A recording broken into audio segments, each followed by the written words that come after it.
After each speaker presents their speech, the opposing speaker will have the opportunity to ask one question. After both speakers present their arguments, the audience will now be allowed to ask 2 questions. After both debates have been completed, we will open up the floor for questions from the audience. Thank you. Now I may ask the candidates and their campaign managers to come up to the stage.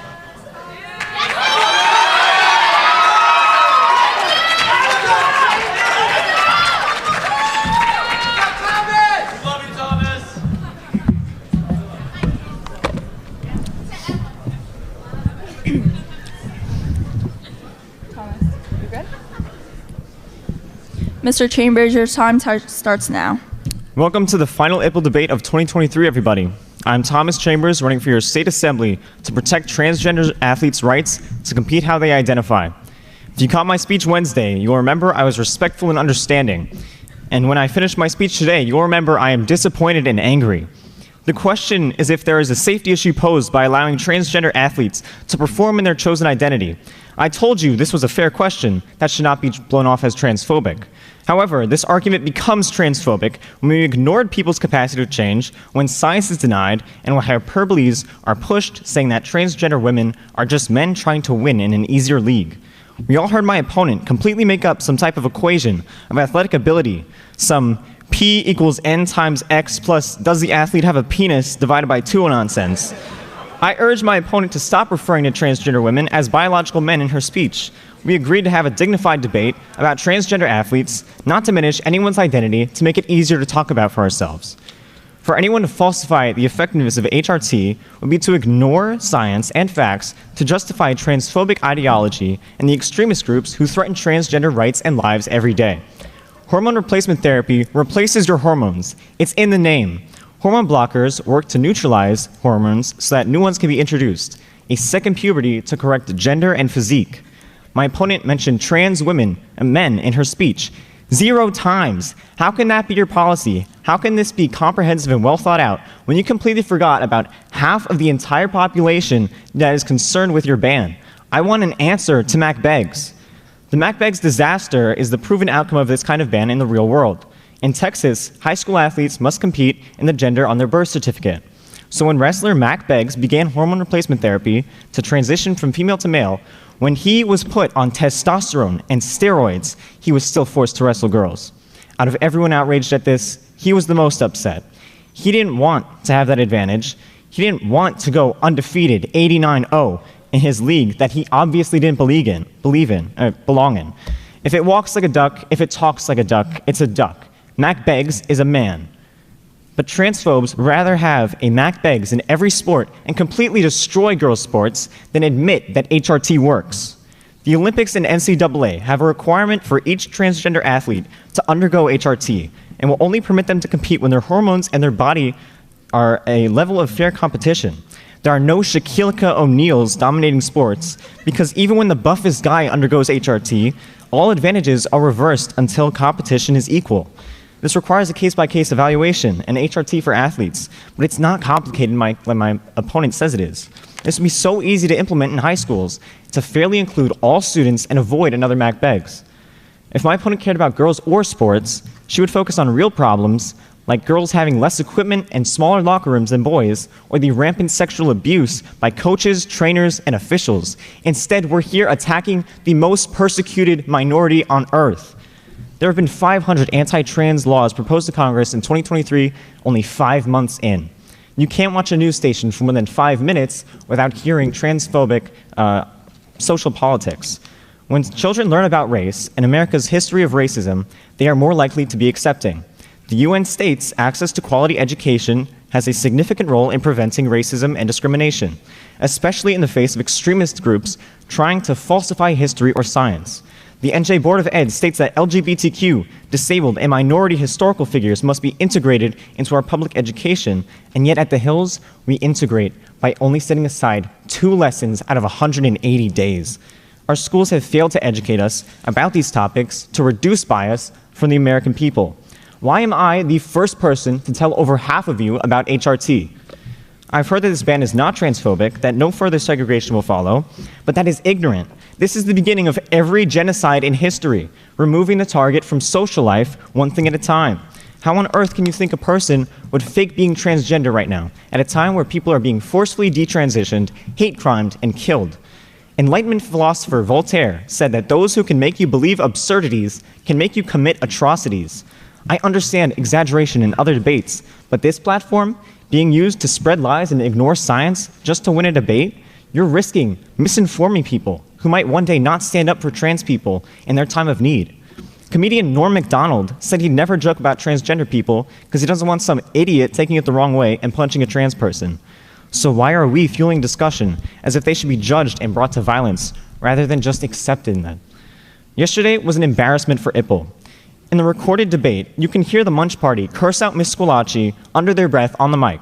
You can watch the video on YouTube, PHHS IPLE, 16 minutes, 11 seconds in. Nobody should be ridiculed and interrupted when they have ideas. The greatest representation of the immaturity of the Munch Party is their name being a joke about oral sex. They have treated this entire week of debate as a joke. I thought my opponent and I wanted to protect people, but I was alone in that thought. The opposing party does not care about trans people, girls, science, facts, athletes, or even respect. Transgender rights are a bipartisan issue. Mac Begg's grandparents are gun-toting, Trump-voting, evangelical conservatives. They go to church and the shooting range every week, yet they still accept Mac as their grandson. No parent who loves their child will discourage them from being who they are, no matter political affiliation. So is a safety issue posed by allowing transgender athletes in sports? Science says no. Science says that this ban poses a safety issue rather than eliminating it. Vote for the safety and inclusion of all students. No blind ban for all, but a scientific and logical chance for all. You can't just vote out one clown, though. You can vote against the entire circus. Vote Matrix. My hair is up, my gloves are off, and Ms. Hawkwit, I formally challenge you to give us a solid solution to the trans men your plan will force into girls' sports.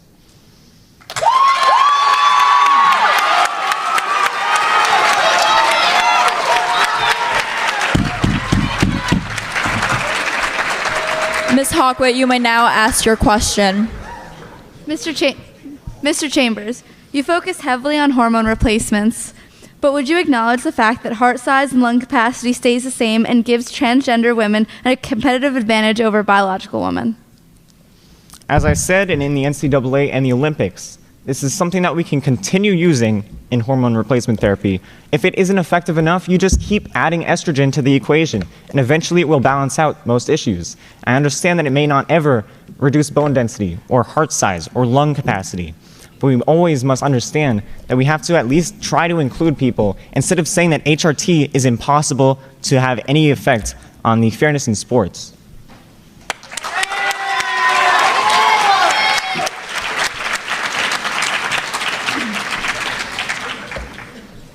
Ms. Hawkwit, you may now start.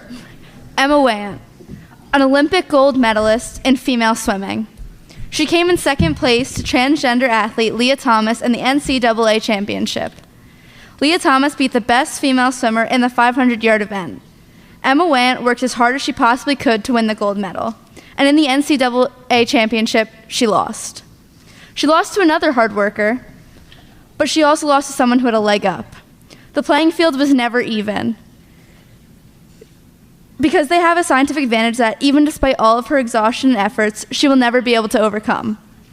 This is the issue plaguing sports today, specifically women's sports. Allowing transgender athletes in these sports puts biological women at a disadvantage no matter how hard they train, in a way that we have yet to fix. Hi, my name is Alex Hawkwit, and I'm running for state assembly as part of the Munch Party. I support all Americans, regardless of how they identify. I think that all students should feel included and accommodated when participating in school activities. There is nothing wrong with trying to do this, but there are some serious concerns that we need to address before we jump into such a heavy decision such as this one. Throughout our history, men and women have competed separately in sports because of the undeniable biological advantage that men have over women. This is an advantage that is nearly impossible to combat. If we could combat it, we wouldn't need to debate this topic, but that's not the case. For years and years, men and women have competed separately in sports. To compete separately is the only way to ensure fairness for all athletes. The top and fiercest female athletes don't even compare to the male athletes who are considered average. They simply cannot compete together, which is frankly what is happening with transgender women competing against cisgender women. Transgender women were still born male and contain the traits of a male and are biologically male. There's no denying that fact. A female sprinter, Marion Jones, is one of the fastest women in the world in the 100-meter event. Her fastest ever sprint ranking her at 5th all-time for women and clocking her in at 10.65 seconds. She was on steroids at the time of her fastest sprint. The male rankings for the fastest men in the 100-meter sprint, the same event, Leon Brown, the 4,898th ranked fastest man in the world, came in at 10.43 seconds, which is still 0.2 seconds faster than one of the fastest female sprinters in the world, who was still on steroids when she recorded this time. If these two athletes were to compete against each other, it would be useless for women to even get the opportunity because their biology just simply does not match. I'm going to try and put this in another way, in terms of an equation that my opponent did mock. Suppose that an athlete's performance, P, is equal to the sum of the athlete's natural endowment, N, individual effort, E, and hormonal therapy, T, so that P equals N plus E plus T.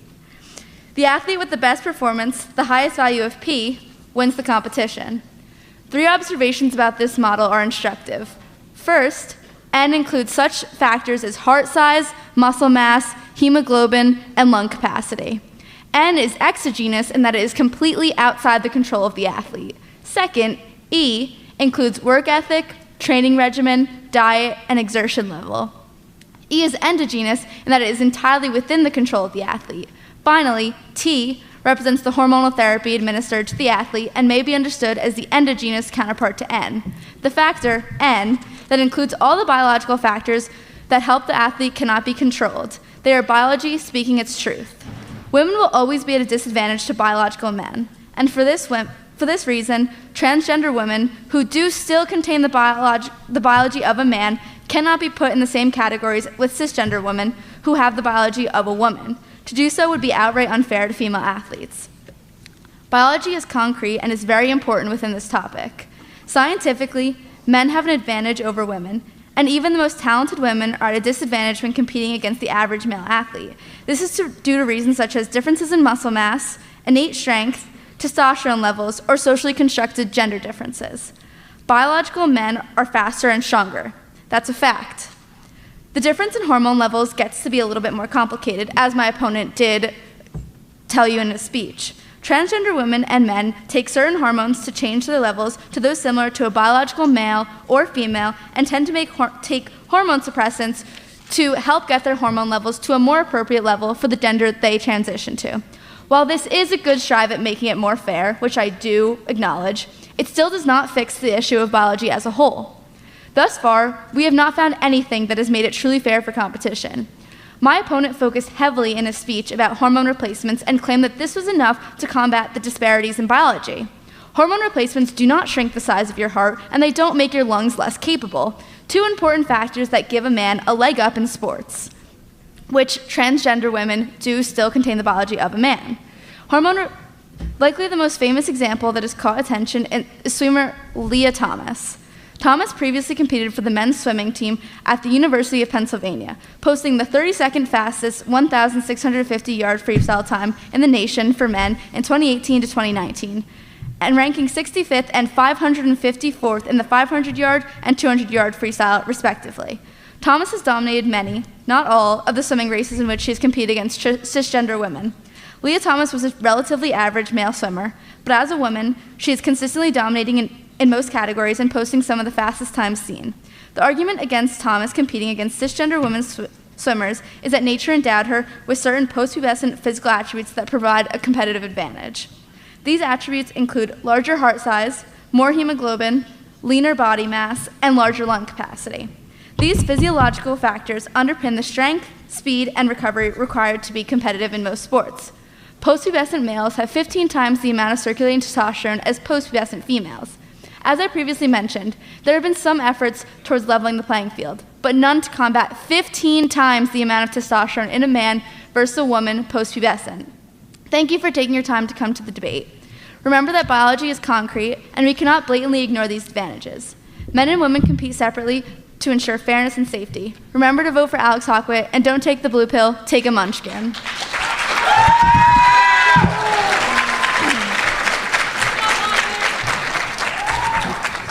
Mr. Chambers, you may ask your question.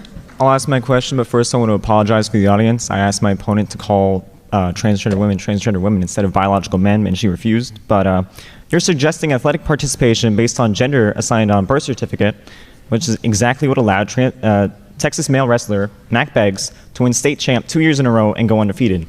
Being as you still have not said a word about trans men, what would you say to the 89 female athletes who lost to male wrestler Mac Beggs to make them think that you mean to protect them?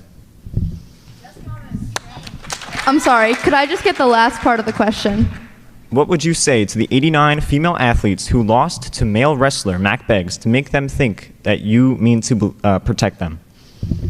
I would say what I would say to Emma Wayne. I'm sorry that we failed you.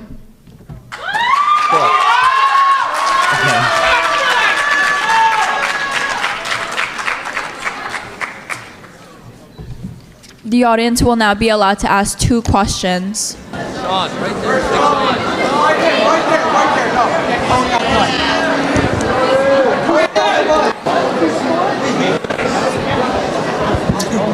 Hello. Stand up. Hello. Oh.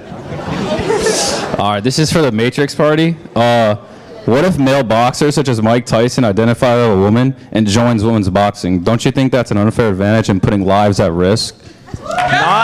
Not if she's put on HRT, because when people take HRT, it lowers their advantages. And I'm saying with a case-by-case analysis on this, we will ensure that there are no underlying advantages that remain afterwards. And I know that that might take a couple years on HRT. This is exactly what we did with Leah Thomas. She was on HRT for 3 years, and it reduced her advantage so that she could compete fairly, moving from 30th in the US to only 15th when she moved from the men's league to the women's league. And a boxer must be in a weight class. And so when Mike Tyson transitions and goes into the female league, she will have to go through HRT, and her weight will decrease, her muscle mass will decrease, her height will decrease. And eventually, I think, yes, one day, Miss Mike Tyson could compete fairly.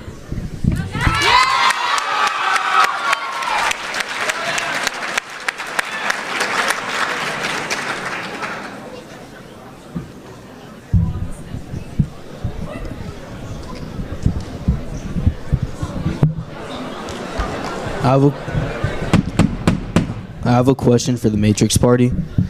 A boxer that became a transgender woman broke 2 biological female opponents' skulls and was named the bravest athlete. Are you saying it's more important for someone to be in the division they feel like being in more than people's lives?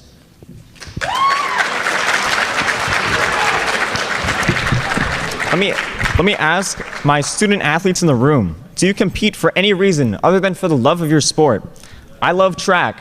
Hawkwit loves field hockey and lacrosse. There's no ulterior motive for our participation in sports. We want to play because we love sports. Transgender people feel the same way, but they can't just not transition because of their love for sports, so we shouldn't threaten them with a ban for taking that step. The National Health Service defines gender dysphoria as a sense of unease that a person may have because of a mismatch between their biological sex and their gender identity.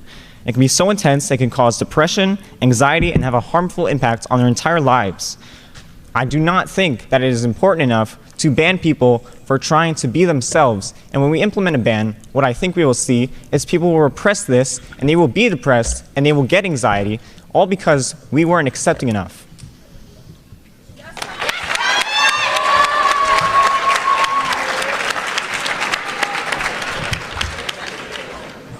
Ms. Hawkwit, Mr. Chambers, you may now sit.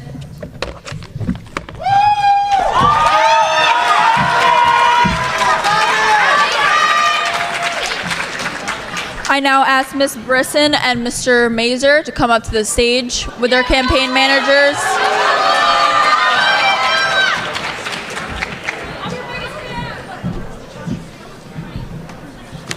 Let's go, Riley. We got this.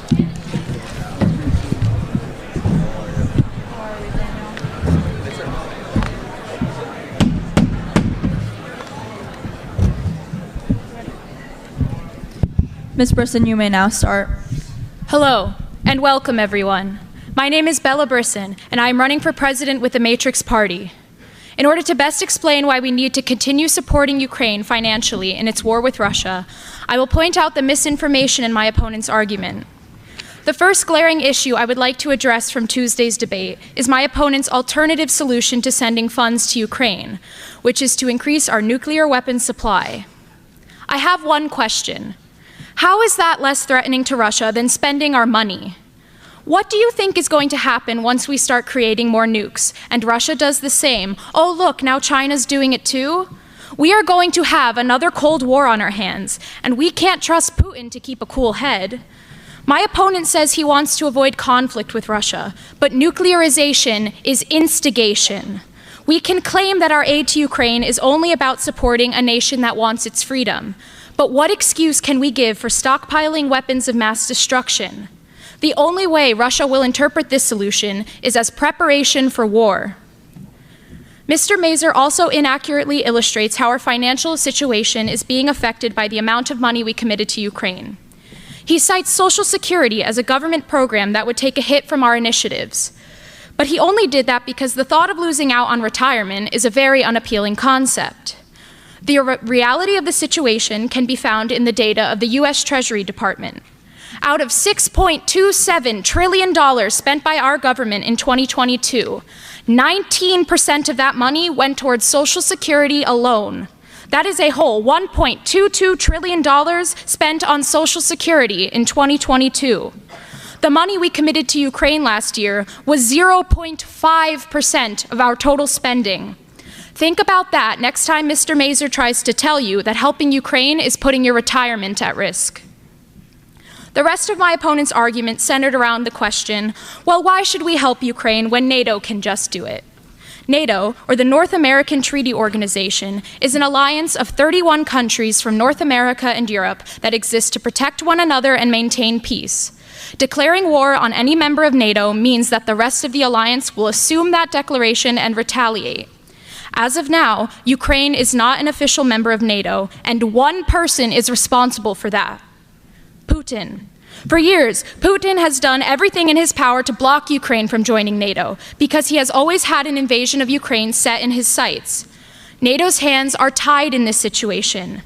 Many of the smaller nations within NATO can't risk standing up to a global superpower like Russia without dire need. But we can. America has the power and the means to keep Russia in check without posing a major risk to ourselves. We do not need to rely on this alliance because in this issue, we are strong enough to support Ukraine independently. We can tell Russia that we will not stand for their aggressive imperialism. And the way we do that is by channeling our resources into Ukraine so they can put up a good fight. My opponent says we need to look for a purely diplomatic solution. Then again, he also turned around and said that we should build up our nuclear arsenal.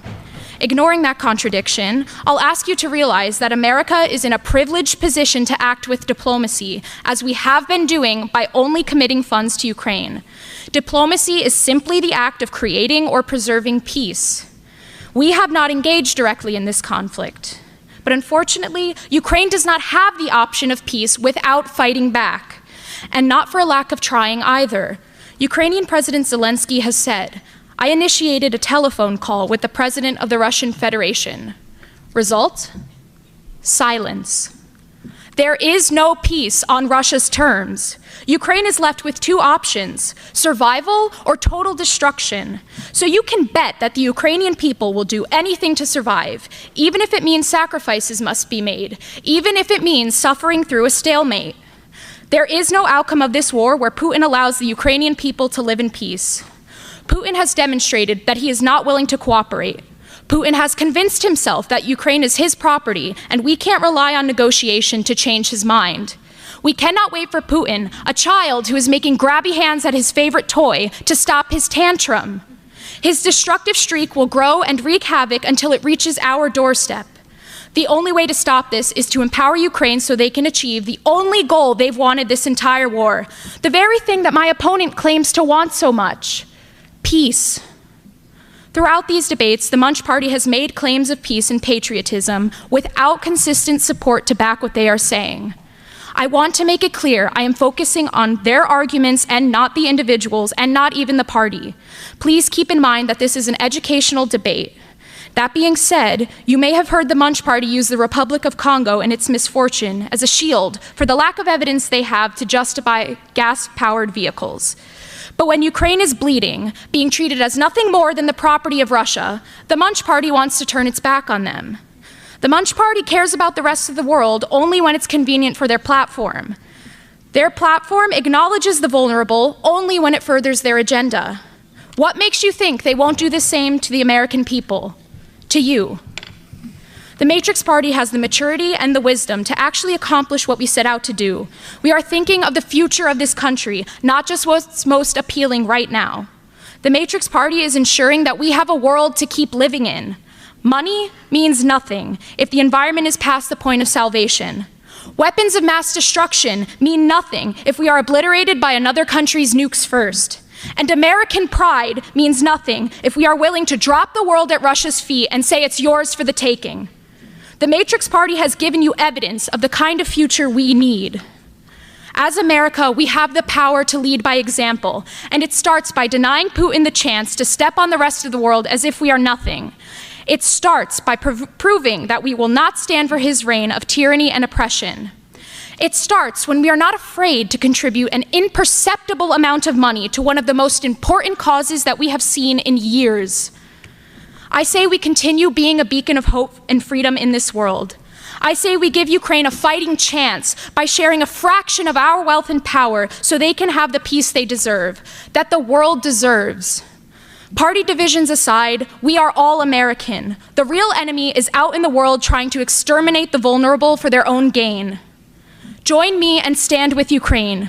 Vote Matrix for a better, more peaceful future. Thank you.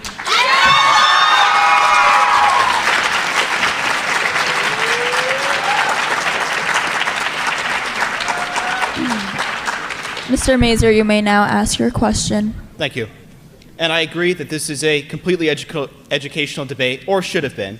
So, Ms. Brisson, in previous debates, your party mentioned the Cuban Missile Crisis, where you stated that nuclear conflicts arose because Russia stationed missiles in Cuba. But what you failed to acknowledge was that the nuclear conflict was solved by stationing nuclear weapons in Turkey. So besides fabricating an entire story based upon loosely connected events about my party's immaturity, which is quite immature, I would add, and lying about the fact that you actually care about Ukrainians, I would like to ask, what else are you hiding? Thank you. I would like to make it very clear, I am not going after the maturity of your party. I only focused on your platforms. That being said, putting missiles in the world, nuclear missiles, is a short-term solution, and that may have worked years ago, but we have developed as a world and as a nation. We are above weapons of mass destruction, and that is not the solution of peace we need now. Thank you.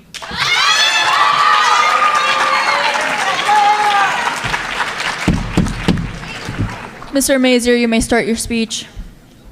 Good afternoon, everyone. I would like to begin by issuing both an introduction and an apology. My name is Riley Mazur, and I am running to be your next president on behalf of the Munch Party. I regret to inform you all that you have been lied to by the Matrix Party. They have been mischaracterizing my policy and tarnishing the nature of what I plan to do. I will make this as clear as day for you all. We are not abandoning Ukraine. We are not leaving them to die.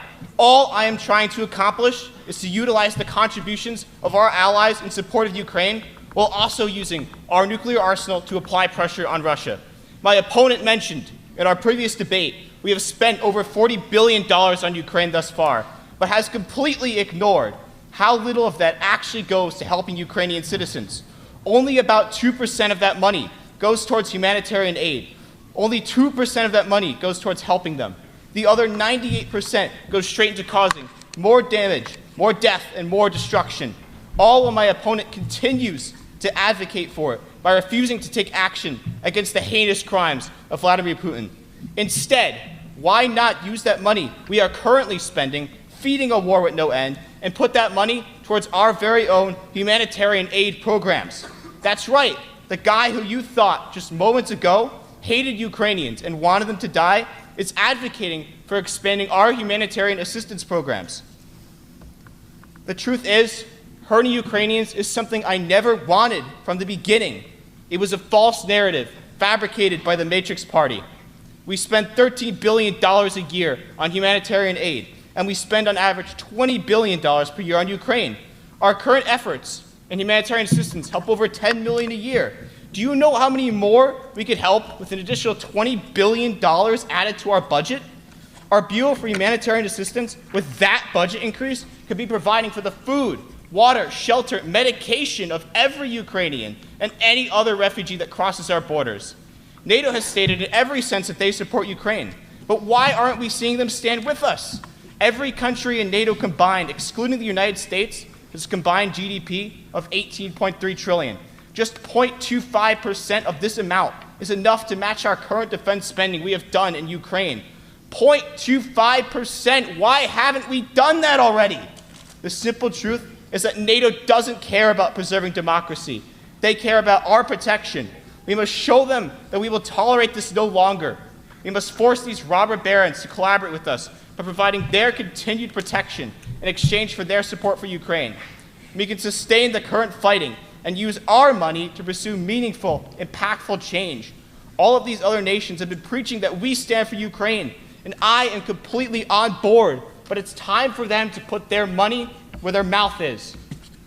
I understand there may be concerns that my method will result in rising tensions, yet the Matrix Party thus far has refused to acknowledge the concerns of its own policy plan. Vladimir Putin has already stated that any further financial action will be met with declaration of war. If he really is this cornered animal that the Matrix Party paints him out to be, are we really going to try to call him on his bluff? The longer we continue to approach the issue in a manner that hasn't been effective, the greater chances that all of you are going to be sent off to die in a war. The reality is, even under the Matrix plan, tensions are going to continue to rise. So why take the gamble that he'll back off? We're simply too weak to be considered a threat right now because of how outdated our arsenal is. Since the Matrix Party seems to love animals, I'll provide you with a simple analogy. You are walking in the woods, and you are forced to walk down a path with either a sleeping bear or a sleeping dog. You're obviously going to go down the path of the dog, right?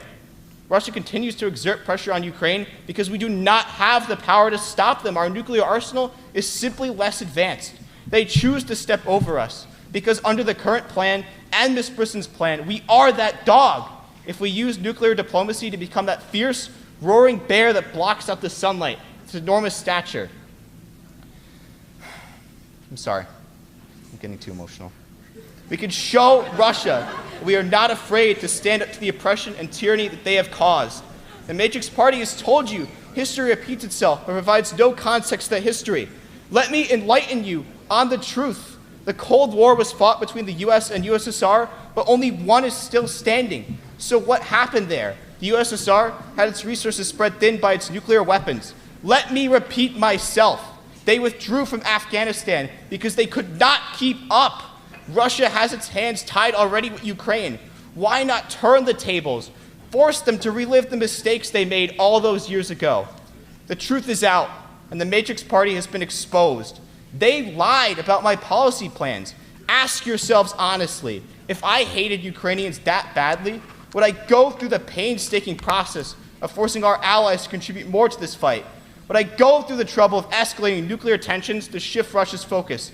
And if I cared as little about a suffering group of people as Brisson wants you to think, why would I spend my money on humanitarian assistance programs? So now you must ask yourselves, what else has the Matrix Party lied about? They claim to stand for opening your mind and being free of oppression, yet they want to shackle you to your mobile devices and force you to conform to their beliefs by banning EVs and the Pledge of Allegiance. They allow violent criminals to oppress innocent families, and worst of all, they do not care about the Ukrainians that are being slaughtered. They stand for and will say anything that will get your vote. As long as I live, I will ensure that every man, woman, and child in this school is aware of the castle of lies their party has built themselves into. Vote for a party that will unite you under the truth. Vote Munch. Thank you.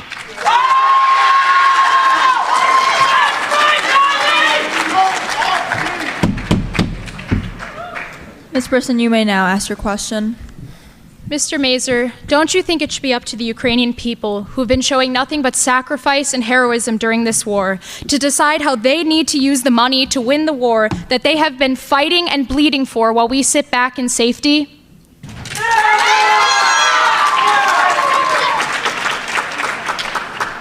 You want to know what else the Ukrainians didn't get a choice to do? They didn't get a chance to live. They are being slaughtered, and in our current plan, we are doing nothing to fix that. So while, yes, we are taking away some of that choice, we are pursuing a solution that is going to help them, because I do not want any more of them to die, because they simply did not get the choice. Many of them had wish to live long, fulfilling lives, and they simply did not get that opportunity because of the heinous actions of Vladimir Putin. And because nothing is being done right now, we are in a stagnant war. More and more people are dying. I do not want to see that at all. All I want to do is help Ukrainians. That is why I am standing up here today, and that is why I will continue to stand here and advocate for Ukrainians. Thank you.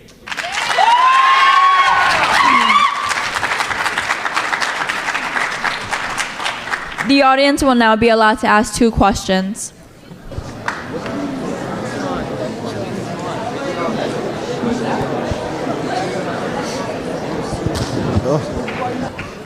This question is for the Munch Party.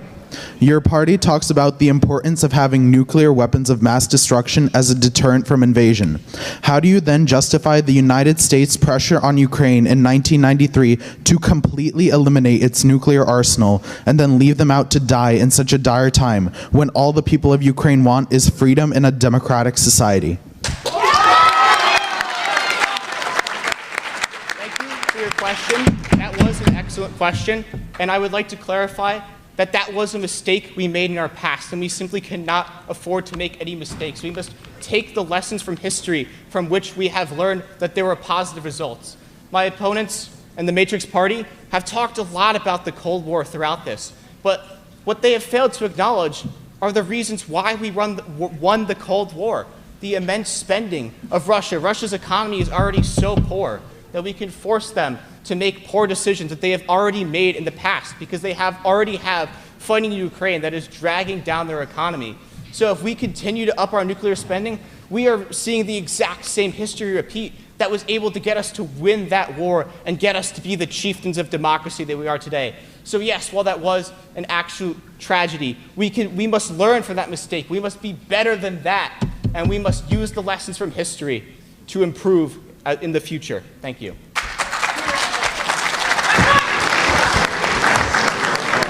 I have a question for the Matrix Party. In World War I, when Germany aided Austria against Serbia, it spiraled into a world war. How will we make sure funding the war won't lead to another world war? That is an excellent question and a valid concern, but that's why we are only contributing money. That's why we are standing back and letting the Ukrainians fight the war the way they need to by giving them the support. But we are not sending troops, and we are not engaging in conflict. And I hope you realize that nuclear weapons did not exist in World War I, but they do now. And stockpiling up on those will not only lead to another world war between several countries, not just the US and Russia, but also a nuclear war.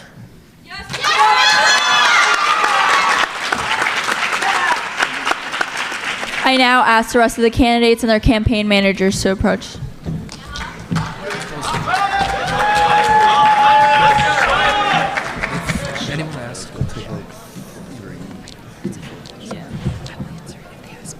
We will now open up the floor for questions.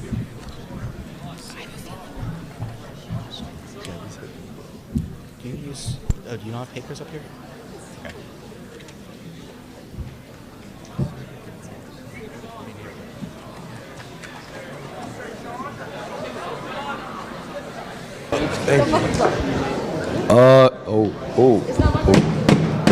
I have a question for the transgender Matrix Party guy.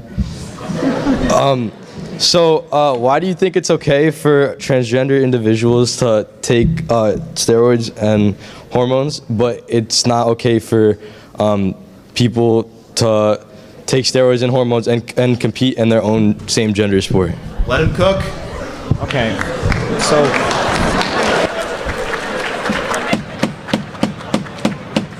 I think the confusion in that question, because I do appreciate your question, you worded it very respectfully, thank you. I think the confusion there is that you're thinking of steroids in the sense that we've always heard of steroids outside of hormone replacement therapy, which I understand. I know that this is the first time many of you are hearing about it. But The important thing to remember is that when people take steroids in sports to gain a competitive advantage, it's because it's like a baseball player, a man in the MLB, taking steroids so he can hit the baseball farther, okay? That is not the same as a woman taking steroids to become a man and compete in a man's league. And also, if a woman took steroids and competed in a women's league, I would say that's completely unfair. The steroids in this case are simply a method to make the woman transitioning to a man able to compete at a fair level in male sports as they are becoming a man when they transition.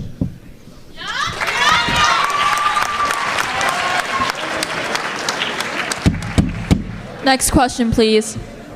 This is a question for the Munch Party on trans athletes. So this debate is on transgender athletes on the high school level. Do you have at least like 2, 1, or 3 like examples of a trans woman in the high school level currently dominating in their sport?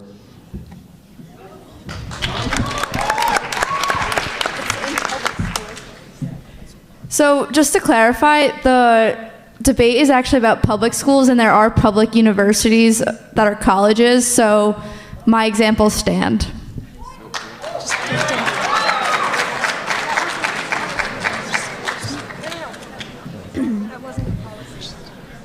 I'd like to thank you all for coming to today's debates.